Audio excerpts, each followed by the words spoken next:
किस देवता को क्या चढ़ाना है क्या नहीं चढ़ाना हमको ये मालूम नहीं है। महाराज गणेश जी की पूजन हो रही है, गणेश जी पर सभी चंदन फूल अक्षत सब तो चढ़ा दिया, दूबा चढ़ा दी, बेलपत्री चढ़ा दी और अंत में भगवान गणेश पर तुलसी चढ़ा दी। जैसे ही भगवान गणेश पर तुलसी चढ़ाई तो महाराज आपके पूरे पूजन का पुण्य फल समाप्त हो जाता है। तो ये छोटी सी गलती के कारण, पूजन तो आपने बड़े भाव से भगवान की कृपा पाने के लिए किया, भगवान गणेश को प्रसन्न करने के लिए किया, लेकिन तुलसी चढ़ाने के कारण आपका वो पूजन निरर्थक हो गया। भगवान गणेश उस पूजा को स्वीकार नहीं करते हैं।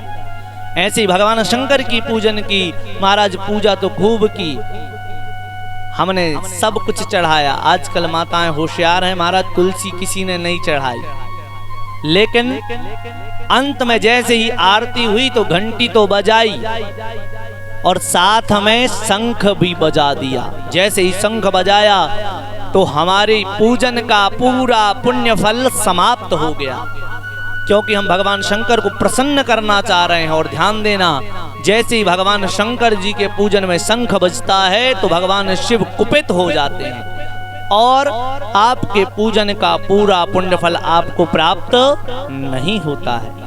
वैसे ही भगवान नारायण का पूजन किया और भगवान नारायण को सफेद चावल चढ़ा दिए। ध्यान देना, हल्दी मिश्र अक्षत यदि आप चढ़ाते हैं, हरिद्रा को मिलाकर के अक्षत चढ़ाते हैं तो वो तो भगवान को स्वीकार है, लेकिन सफेद चावल चढ़ा दिया तो पूरे पूजन का पुण्य फल नष्ट हो जाता है।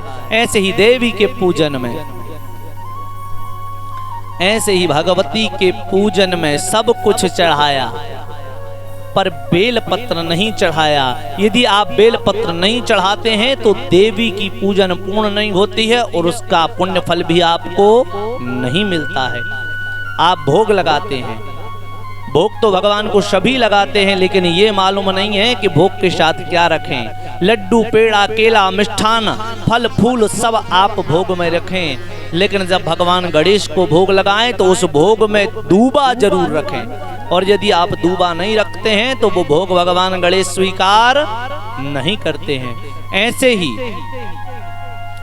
भगवान शंकर जी के भोग में सब कुछ रख दिया, लेकिन बेलपत्र नहीं रखी तो वो भोग भगवान शंकर जी स्वीकार नहीं करते हैं।